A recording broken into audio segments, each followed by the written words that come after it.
Politique, une émission hebdomadaire consacrée à la politique nationale, présentée par Claudette Eworé et Achille Mwanda Moussoti, tous les mardis à partir de 10h05, rediffusion mardi 20h. Mesdames, Messieurs, chers auditeurs, bonjour, bonsoir selon vos zones et heures d'écoute. Vous êtes toujours les bienvenus à cette émission Gabon Politique, un rendez-vous hebdomadaire initié par la rédaction de Radio Gabon consacré à la promotion du débat démocratique dans notre pays. Dans ce numéro, nous avons l'honneur de recevoir pour la première fois un représentant de l'Union du peuple gabonais, l'UPG, en la personne d'Alix Kizito Mulungi Bwang, porte-parole chargé de la communication de cette formation politique. Monsieur le porte-parole, bonjour. Bonjour Madame Eworé. Comment allez-vous? Madame Moussoti, je me porte assez bien. Ah, vous l'avez dit, vous connaissez déjà le nom, Claudette Eworé avec Achille Mwanda Moussoti. Achille, bonjour. Bonjour Claudette. Nous le disions tantôt, cette émission fait la promotion du débat politique et démocratique, c'est-à-dire une tribune qui permet à chaque acteur intéressé par le discours politique et public sans distinction d'obédience idéologique de défendre et partager sa vision de développement de notre pays.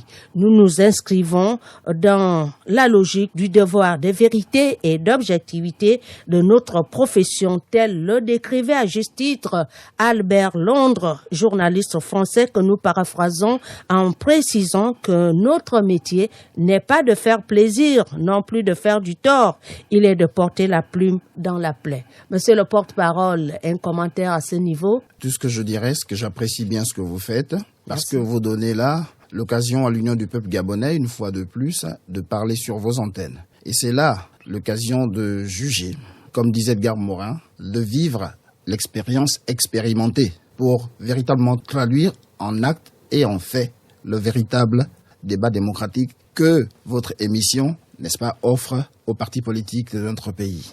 Et sans plus tarder, nous abordons la première partie consacrée à quelques questions d'actualité avec Achille. Alix Kizito Mulungi Bwang, bonjour. Bonjour Monsieur Mwanda Moussoti. Le gouvernement a un séminaire de 2 jours cette semaine pour réfléchir sur les mécanismes de relance de l'économie.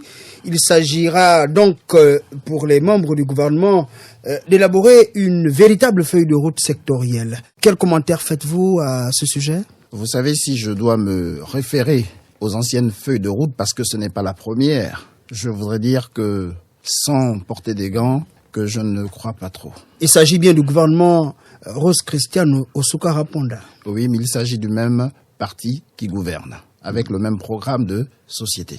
Il l'a bel et bien proposé aux Gabonais en 2016.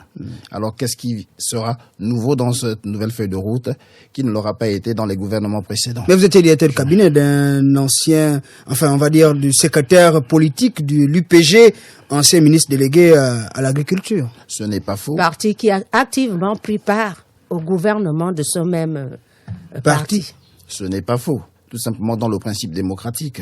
Le parti au pouvoir gouverne. L'opposition a minima propose et à maxima s'oppose. Nous sommes allés au gouvernement parce que nous avions des propositions à faire. Et nous avons pensé que nous sommes dans l'intérêt supérieur de la nation, celui d'accompagner le peuple gabonais vers un mieux-être. Et nous sommes allés et nous avons fait notre partition jusqu'au moment où nous nous sommes amicalement séparés avec le gouvernement. Nous y reviendrons. Achille, on continue avec les questions d'actualité. Plusieurs partis politiques organisent des primaires en prélude au sénatorial du 30 janvier prochain.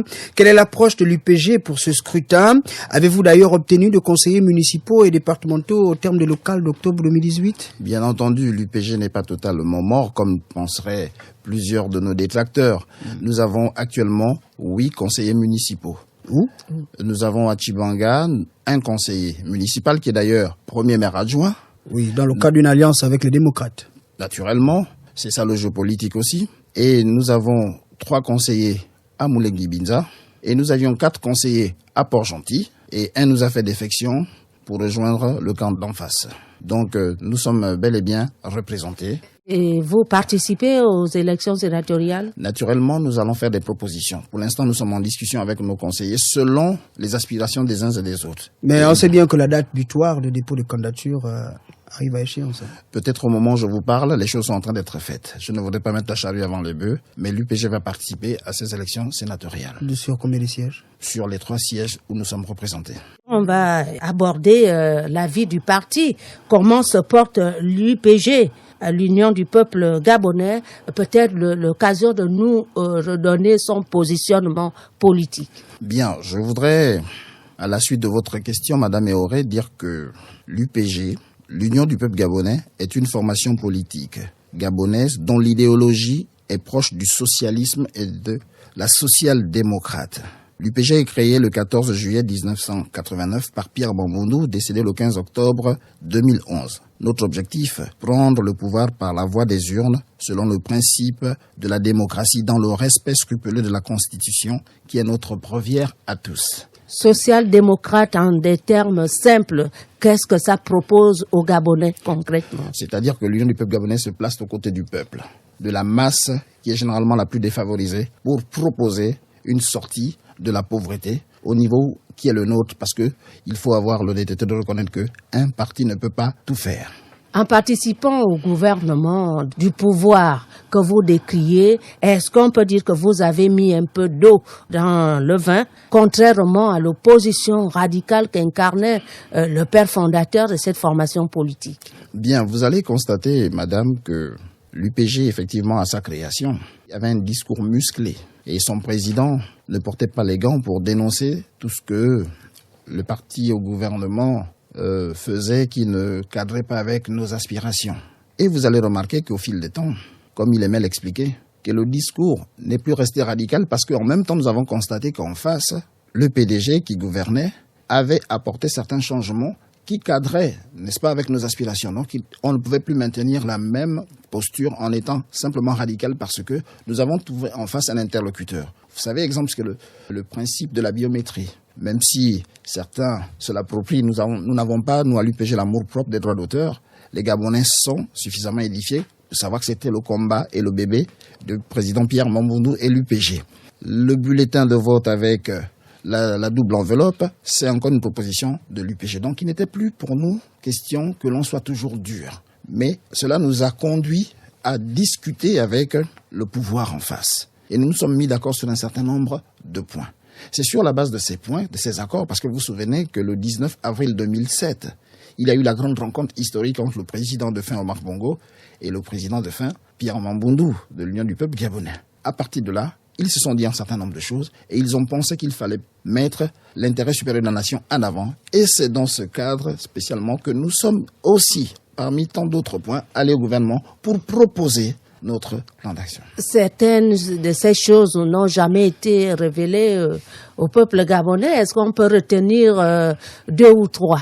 Je ne voudrais pas les révéler ici, parce que c'était en discussion jusqu'à ce que notre président trouve la mort. Peut-être faudra-t-il que le PDG nous rappelle à la table de discussion pour que, arrivé au terme de nos accords, n'est-ce pas, puisque c'était sur la base d'un accord, le président Mamboundou rencontre le président Omar Bongo ici, et lors de sa convalescence en France, il rencontre le président Ali Bongo, avec qui ils poursuivent dans le même esprit, mais malheureusement, cela n'a jamais abouti parce que ce qui devait acter, c'était des signatures. Malheureusement, la mort nous a encore... Mais c'est en tenant compte de cette évolution politique que vous avez pris part au gouvernement. Naturellement. On a l'impression que le parti est en perte de vitesse depuis quelques années. En témoigne la douche froide de son leader aux élections législatives de 2018, Mathieu Mbumba-Nzengi, père au siège de Ndende, où vous n'avez même pas pu obtenir des conseillers municipaux ou locaux. Vous savez, il est difficile au commun des mortels de remplacer un leader charismatique. Tout le monde peut être leader, mais ne peut pas être leader charismatique. La charge qu'a assumée le président Mathieu Mbumba-Nzengi était une tâche difficile. En plus de cela, il a eu beaucoup d'adversité parce que beaucoup des anciens militants de l'UPG, et pas des moindres, des cadres qui siégeaient au conseil du secrétariat exécutif, ont rendu la tâche encore plus ardue à notre président. En effet, le parti a connu plusieurs zones de turbulence. Plusieurs zones de turbulence. Et l'élection qui s'en est suivie était encore sous le contexte du deuil et qu'il fallait que l'on se donne le temps de réfléchir pour voir comment est-ce que nous pouvions repartir. Or, pour le président Mathieu Mouvanzinghi, il n'était pas question que l'UPG meure de sa belle mort parce que il fallait quand même que l'on existe politiquement. C'est pour ça qu'il dit l'UPG ne doit pas mourir. L'UPG ne doit pas mourir et l'UPG ne mourra pas, sinon ce serait tuer le président Mamboundou une seconde fois. Mais qu'est-ce qui peut expliquer la mort d'un parti, d'autant que cette formation politique n'arrive pas à s'imposer sur le terrain, déjà avec son fief naturel qui est Kendende, où le parti n'a pu obtenir de conseiller. Bon, il faut dire que, et c'est là que nous nous sommes rendus à l'évidence, à l'épreuve des faits, que beaucoup de gens étaient plus mamboundouistes qu'UPGistes. C'est-à-dire que les gens votaient la personne et non le parti. Dans le cas de Ndende, c'est le cas de le dire. Beaucoup de gens, jusqu'à présent, sont restés nostalgiques du président Pierre Mamboundou et que, quel que soit celui qui vient en son nom, il faut qu'il soit au minimum à la hauteur de ce dernier, ce qui n'est pas le cas. Mais dans tous les cas, nous nous battons comme nous pouvons pour que nous existions. C'est un échec. Nous avons pris les enseignements et nous réfléchissons pour partir de plus belle. C'est vrai que la tâche est ardue, c'est difficile. Mais nous ne nous décourageons pas. Vous faites surtout le déni de la réalité.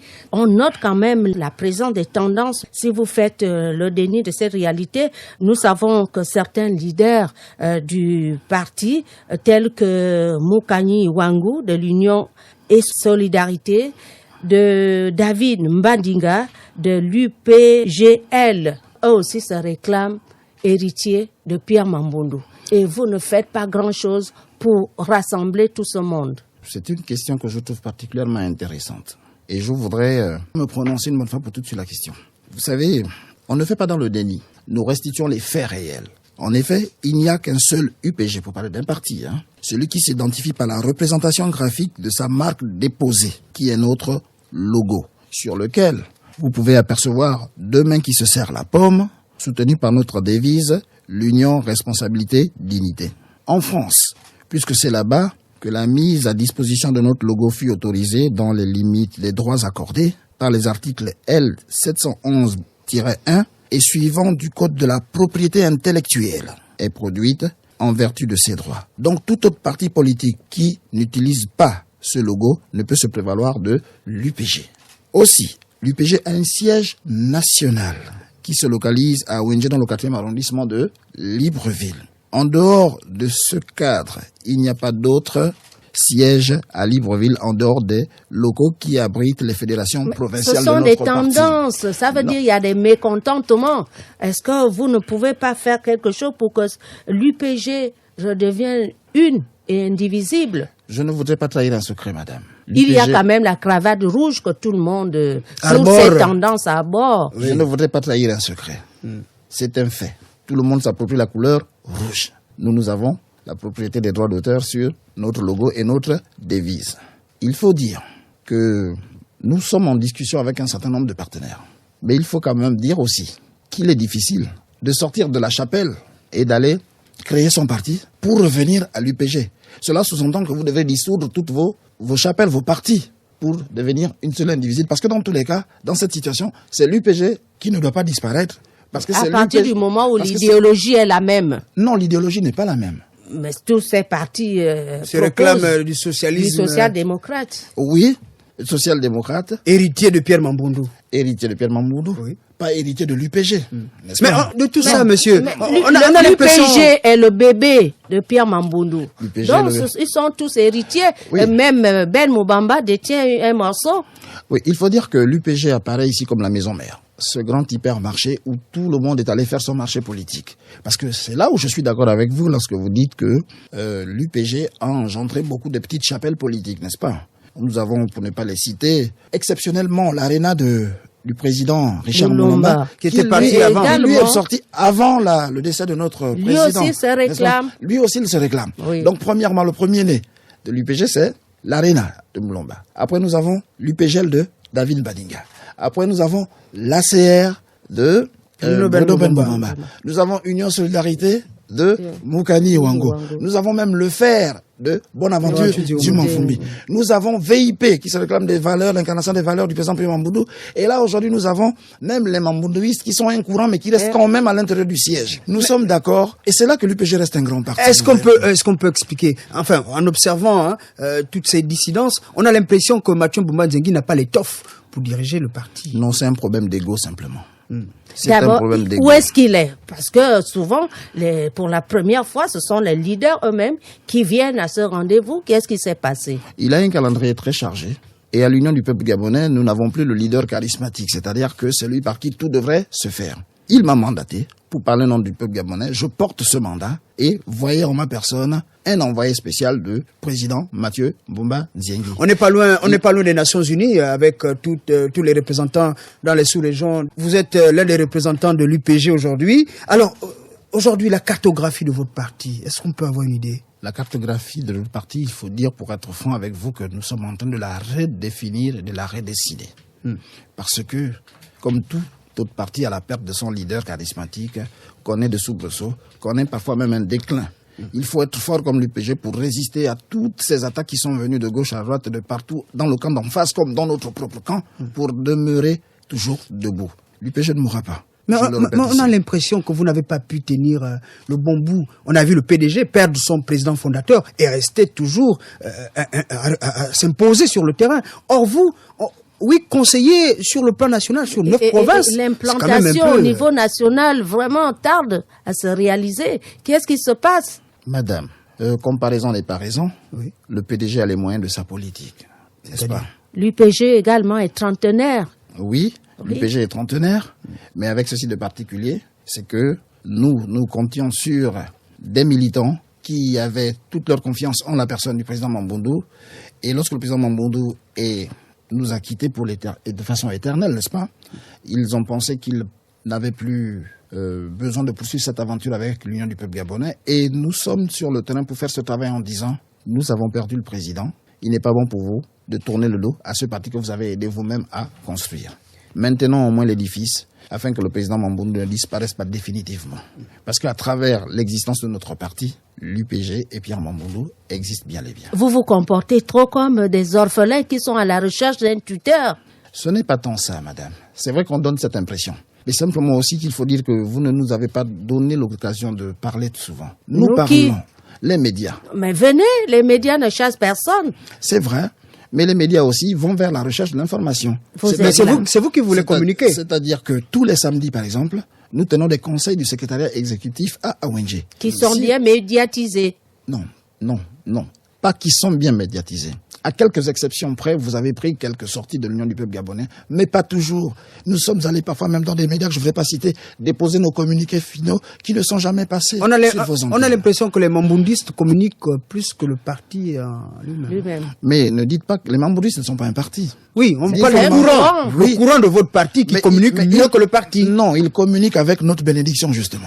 Parce que tel qu'ils le font, si on estimait que ça ne cadrait pas avec les textes du parti, eh ben, nous serions certainement en train de faire appel. S'ils sont visibles, pourquoi pas vous-même? Mais non, mais quand vous parlez de il et vous, c'est vrai que vous nous dissociez. Les mamboundouistes et l'Union du peuple gabonais sont un seul et même Vous-même, parti. vous avez dit c'est un courant dans le parti. C'est un courant à l'intérieur du parti. Et on constate leur présence, leur présence sur le terrain par rapport à ce qu'on appelle chez les autres les caciques. Madame, allez regarder vos archives. Vous constaterez que je suis bel et bien présent au cours des sorties des mamboundouistes. Mais pourquoi vous vous plaignez? Non, c'est simplement parce que nous devons simplement harmoniser nos points de vue. Ils ont tout à fait raison parce qu'ils jouent leur rôle à l'intérieur du parti avec ce courant, les mamboundouistes, qui apportent, n'est-ce pas, la démocratie à l'intérieur.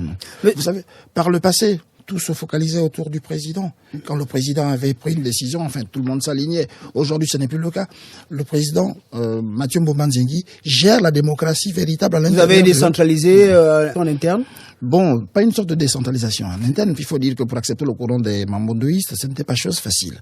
Mais au fil des discussions, et avec le bien fondé de ce que ce courant puisse exister pour des discussions en interne et s'accorder sur ce qui doit être fait de façon tout à fait en harmonie avec nous tous, eh bien nous pensons que les mamboundouistes peuvent exister tout en restant des UPGistes à l'intérieur du siège d'Awenji. On a l'impression que votre président Mathieu Mbumba Nzengi semble être instable. D'un côté, il est candidat au 6e arrondissement, d'un autre, il se retrouve du côté de Ndende. Pourquoi ce changement politique? Ce changement de siège. C'est une impression, comme vous l'avez dit. Oui. Un constat réel? Un constat réel. Que recherche-t-il? Non, qui n'a duré que le temps d'une élection. Que recherche-t-il? Il ne recherche rien. On a l'impression qu'il est impopulaire. Il se rend du côté du 6e où il n'obtient rien. Il se dit aller obtenir quelque chose en Ndende, le fief du mentor décédé. Malheureusement, ça ne paye pas. C'est une collision avec l'épouse de Pierre Mambundu.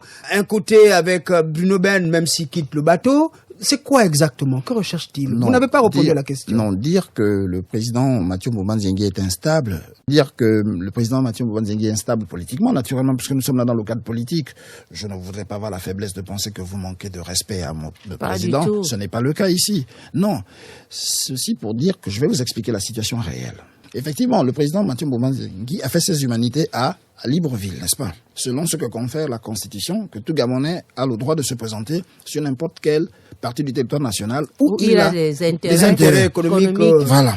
Le président Mathieu Mbumba Nzengi vit à Libreville, au 6e arrondissement, n'est-ce pas? C'est là qu'il a décidé, selon ce que lui confère la Constitution, de batailler politiquement, pour parler ainsi. Mais les militants de l'Union du peuple gabonais ont pensé et ont estimé que le leader de l'Union du peuple gabonais avait un siège, c'était en Ndende. Il serait mal vu pour les UPGistes qu'il aille se présenter, qu'il aille se battre à Libreville. Or, c'est en Ndende qu'on a le plus besoin de lui parce que c'est en Ndende le creuset de l'Union du peuple gabonais. Et il faut dire, comme un nouveau-né qui marche et qui chute pour véritablement prendre forme et se lever afin de marcher définitivement, le président Mathieu Mbumba Nzengi, comme tout bon leader qui arrive pour la première fois à la tête d'un grand parti comme l'Union du peuple gabonais, a connu ces échecs que vous déplorez ici. Mais il n'en démord pas, il se prépare davantage pour repartir de plus belle car il a beaucoup appris de ses erreurs. Surtout que nous progressons vers 2023. Tout à fait, Est-ce madame. qu'on peut avoir quelques actions en vue de l'UPG pour remobiliser les troupes? Je ne voudrais pas mettre la charrue avant les bœufs. Vous voulez me faire dire un secret que je ne vous dirai pas. Il n'y a pas de Mais secret je à peux court, vous dire- à moyen terme. Mais je peux vous dire, l'UPG sera bel et bien présent dans le débat politique en 2023. 23. Voilà. Alors, à quand Je le tiens de notre président Mathieu Mbumba Nzengi. on a l'impression que l'écurie UPG n'arrive pas à graisser sur le terrain. À quand le renouvellement des structures? À quand l'organisation d'un congrès? Je vous disais au départ que, à la suite de la question que Mme Eoré m'a posée ici, que l'Union du peuple gabonais est en discussion avec les anciens militants qui ont quitté la maison mère, n'est-ce pas, pour créer d'autres chapelles. C'est une étude, c'est un travail de dur labeur qu'il faudra mener. Beaucoup sont allés créer des partis à l'extérieur, n'est-ce pas? Ils veulent revenir à la maison mère. Cela demande déjà, selon les statuts et règlements de notre parti, que ces derniers démissionnent d'abord de leur parti qu'ils ont nouvellement créé pour revenir à l'UPG. Et qu'il faut qu'il soit un apport de plus que de venir, comme par le passé, remuer encore les anciens problèmes qui nous ont retardés, qui ne nous ont pas permis d'avancer. Nous, on va avancer. Le président Mambundu est mort. Nous voulons passer à autre chose. Or, vous allez constater, comme vous le dites si bien, c'est pas faux, que nous sommes restés dans un immobilisme qui ne dit pas son nom, alors que nous sommes attendus sur le terrain. Je veux vous le dire, l'Union du peuple gabonais est le seul parti qui maintient encore ses bases intactes. Les gens disent, depuis que le président nous a quittés, nous n'avons pas changé de parti politique. Nous restons UPGistes.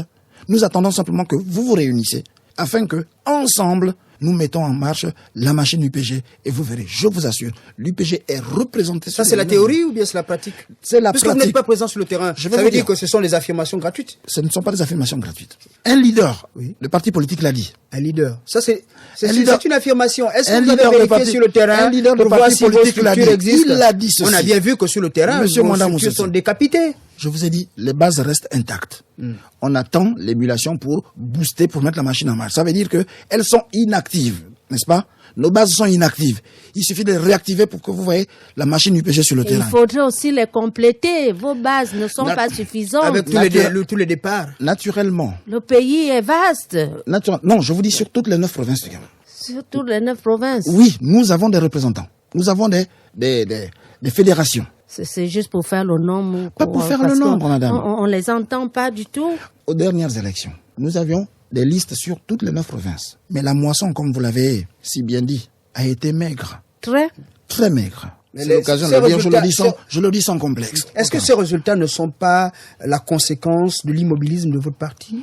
Non, peut-être que nous n'avons pas tenu le bon bout pour bien amorcer l'après-Pierre Mamboundou. Et 30 ans après quand même l'existence du parti. C'est vrai, on voit Pierre Mamboundou parti, mais ça fait quand même plusieurs années. Oui, mais les forces se sont décapitées. Vous savez que c'est comme une armée démobilisée. Les généraux sont allés à gauche et à droite. Donc, et le chef de file aujourd'hui ne fait pas franc jeu alors? Non, c'est pas qu'il ne fait pas franc jeu. Non, pas du tout. Il fait avec ceux qui lui sont restés fidèles. Il y a bien des gens au conseil de secrétariat exécutif, mais ceux-là, eux seuls ne suffisent pas pour impulser la dynamique que nous recherchons. C'est pourquoi il faudra que nous allons vers les orphelins de l'UPG pour reconstituer la famille. Et c'est la mission que nous nous sommes donnée avec le président Mbumba Nziengui. Depuis combien d'années? Et on dirait que la pandémie est venue encore empirer les choses. Oui, tout à fait. Même vos conseils hebdomadaires ne se tiennent presque plus. C'est vrai, ils ne se tiennent peut-être plus régulièrement, mais au moins une fois par mois, depuis l'apparition de la pandémie du Covid-19. Mais nous sommes bel et bien présents, nous sommes à Wenje, nous discutons, nous donnons nos avis, simplement que l'écho n'est pas suffisamment relayé. On a l'impression que le bateau semble couler quand même. Vous avez beaucoup d'impressions. Oui, mais dans vos impressions, il y en a qui sont... C'est ça le travail du journaliste. Dans vos impressions, il y en a qui sont fausses. Le journaliste observe. Donc, en observant, on se rend compte que l'UPG, du côté de Wenje, son siège national, les choses ne semblent pas... Vous ne faites qu'observer.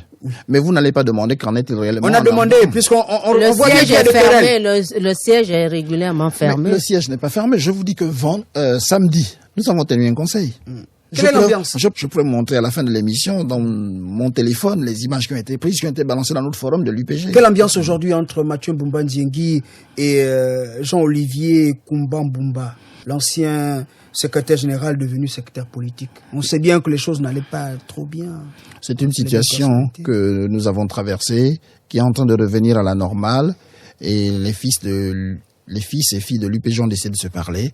Je crois qu'il n'y a plus de problème entre le président Mathieu Mbumba Nziengui et son ancien secrétaire général, son petit frère. Vous croyez? Ça veut dire que vous dégagez aussi une impression comme vous l'avez... Non, je vous le dis, il n'y a plus rien aujourd'hui entre eux qui puissent tenir les uns les autres séparés. Mais pourtant, il est souvent absent du côté d'Awenje. Pas toujours absent. C'est vrai qu'il est souvent absent, mais pas toujours absent. Et lorsqu'il n'est pas là, il avise qu'il ne pourra pas être là parce qu'il a d'autres préoccupations. Et quand il vient, il participe au débat? Oui, pourquoi pas.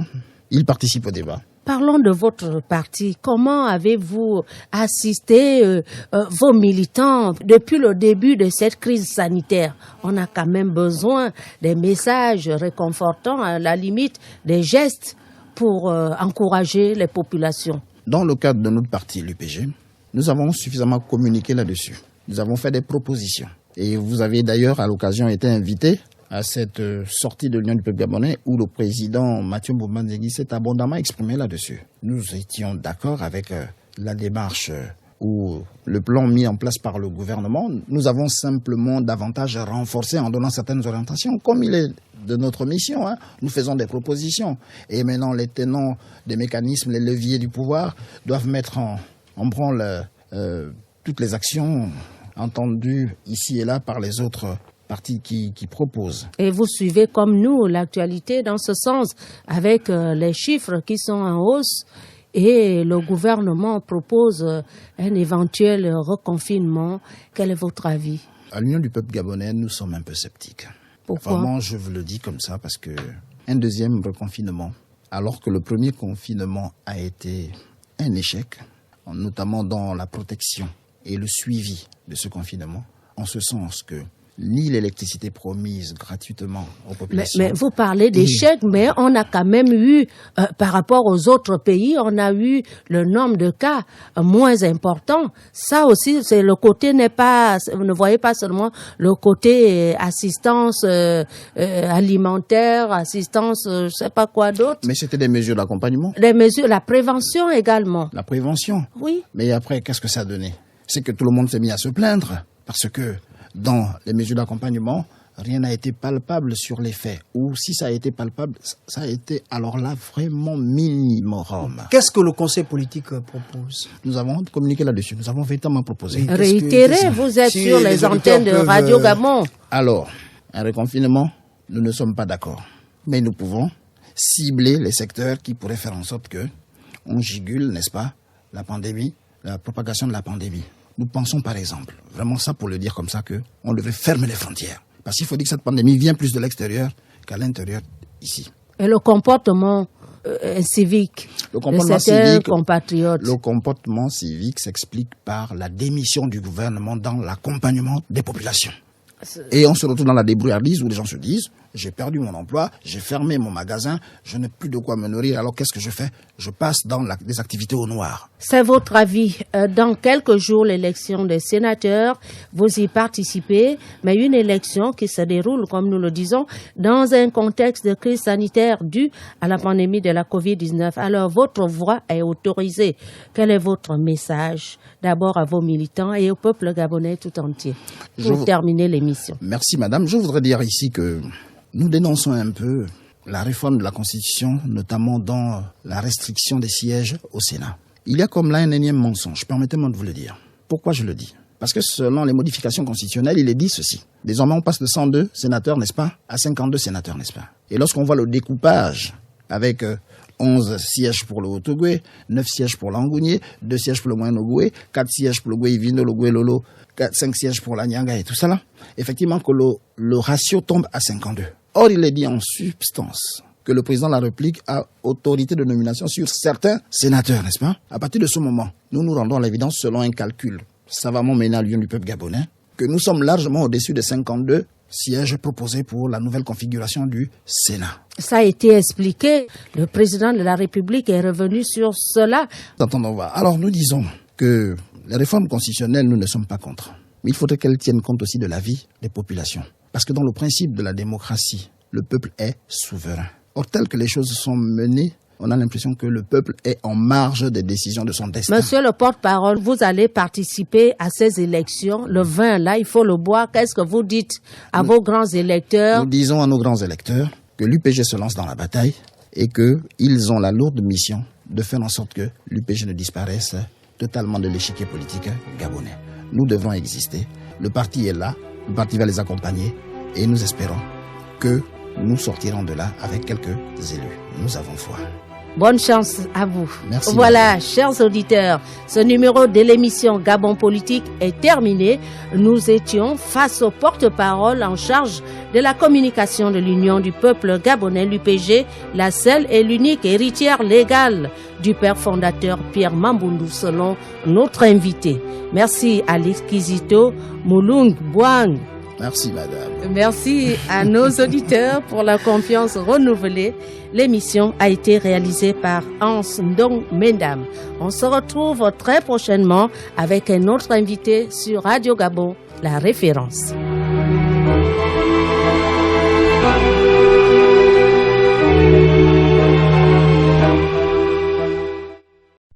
Vous êtes câblé sur Radio Gabon émettant de Libreville, 88.7, 96.5 FM. Où que vous soyez, nous sommes avec vous.